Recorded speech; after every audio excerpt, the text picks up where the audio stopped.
અમરેલી જિલ્લાના ધારી તાલુકાના ચલાલાની જનતા માટે આશીર્વાદ સમાન રેલવે વિભાગની મીટર ગેજની ટ્રેન અમરેલી વેરાવળ અમરેલી જુનાગઢ બંધ થતા લોકોને હાલાકી ભોગવવાનો વારો આવ્યો।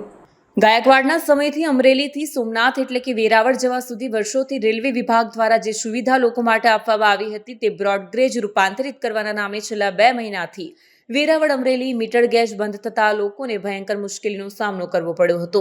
વિદ્યાર્થીઓ, નોકરિયાતો અને પેસેન્જર માટે એક વરદાનરૂપી ટ્રેન અચાનક રેલવે વિભાગ દ્વારા બંધ કરી દેતા લોકોને અનેક મુશ્કેલીનો સામનો કરવો પડ્યો હતો।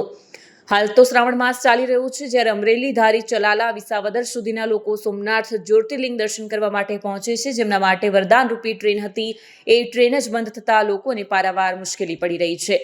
હાલની તકે રેલવે વિભાગ દ્વારા ખીજડીયાથી લઈ અને અમરેલી તેમજ એની આગળ બ્રોડગેજનું કામ ચાલુ છે, પરંતુ આશ્રય વચ્ચે ચલાલાથી લઈને ઠેઠ સોમનાથ સુધી તો ક્યાંય પણ આ બ્રોડગેજનું કામ નથી થવાનું। તો ધારી, ચલાલા તેમજ આજુબાજુની જનતામાં બસ એક જ સવાલ છે કે કેવા કારણોસર લોકોના વરદાન રૂપી આ ટ્રેનને બંધ કરવામાં આવી। ધારી ગામના લોકોની મુખ્ય માંગણી છે કે ચલાલાથી લઈને વેરાવળ સુધી ફરી વખત આ ટ્રેનને શરૂ કરવામાં આવે।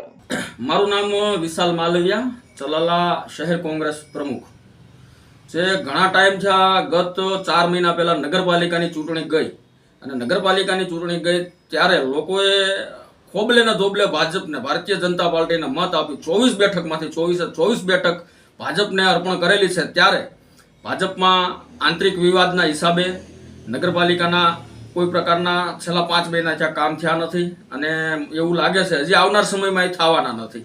પ્લસ બીજા નંબરમાં ઘણા ટાઈમ થયા ચલાલાથી ટ્રેન પસાર થતી હતી, આપણે અમરેલીથી વેરાવળ, અમરેલીથી જુનાગઢ અને અમરેલીથી વેરાવળ 3 ટ્રેન આવતી હતી અને 3 ટ્રેન જતી હતી દિવસ દરમિયાન। જે ગવર્મેન્ટના નિયમ મુજબ ક્યાંક કામગીરી છે કે જે હોય તે ટ્રેન બંધ કરવામાં આવી છે અને ધારી ચલાલામાં 11-12 ધોરણ છે નહીં ભાજપના રાજમાં, એટલે સ્થાનિક લોકોના વિદ્યાર્થીઓને ધારી ભણવા જવું પડે છે। ધારી ભણવા જવા માટે સસ્તી મુસાફરી, ટ્રેનની સસ્તી મુસાફરીમાં અવારનવાર છોકરા ટ્રેનમાં જતા હતા। સવારે 7 વાગ્યાની ટ્રેનમાં જાય અને બપોર પછીની 5 વાગ્યાની ટ્રેનમાં સસ્તી મુસાફરી કરતા હતા। જે છેલ્લા 3 મહિના થયા ટ્રેન હાવ સ્ટોપ બંધ કરી દેવામાં આવી છે, રિપેરિંગ કામ ચાલુ છે। પણ મેં સર્વે અને તપાસ કરાવી તો કોઈ જગ્યાએ અમરેલીથી માંડીને વેરાવળ લગીનમાં કોઈ પ્રકારનું ક્યાંય રિપેરિંગ કામ ચાલુ નથી। તો પછી મારે ભાજપ સરકારને પૂછવાનું એક જ કારણ છે કે ભાઈ ક્યાં કારણોસર ટ્રેન બંધ છે। ટ્રેન બંધ હોય, રિપેરિંગ ચાલુ હોય તો ક્યાંય રિપેરિંગ ચાલુ થતું નથી ને છે નહીં, તો કેટલા ટાઈમ લગીનમાં રિપેરિંગ કામ થયું કરવાનું છે, કેટલા ટાઈમમાં ટ્રેન ચાલુ થાય, અને જો રિપેરિંગ કામ ન કરવાનું તો રાપેદા મુજબ આપણે જે ટ્રેન ચાલુ હતી પાછી રેગ્યુલર ટ્રેન ચાલુ કરી દો, એવી જ મારી માગણી છે। કનુભાઈ મોહનભાઈ, મારું ચલાલા। અમારી સમસ્યા એવી છે ચલાલાની કે વર્ષોથી આ મીટર ગેજ ટ્રેન હતી એ બંધ કરવામાં આવી છે ને 2 વર્ષ પહેલાં બ્રોડગેજ મંજૂર થયેલી અમરેલીથી વિસાવદર એ કયા કારણોસર બંધ રહી એ ખબર નથી। અનેક રજૂઆત કરતાં એવું જાણવા મળ્યું કે ભાઈ જંગલ ખાતાવાળાએ મંજૂરી નથી આપતા। તો સરકારને મારું એ કહેવાનું છે કે જંગલ ખાતું તમારું છે કે બહાર પાકિસ્તાનવાળાનું છે, બરાબર?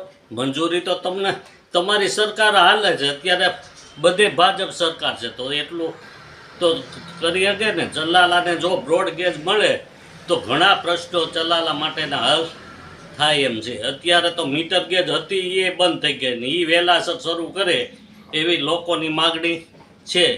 અને મીટર અત્યારે બધાને જુનાગઢ, વેરાવળ જવા માટે બહુ તકલીફ પડે છે, ફરી ફરીને જવું પડે છે અને લોકો અત્યારે બહુ હેરાન થાય છે।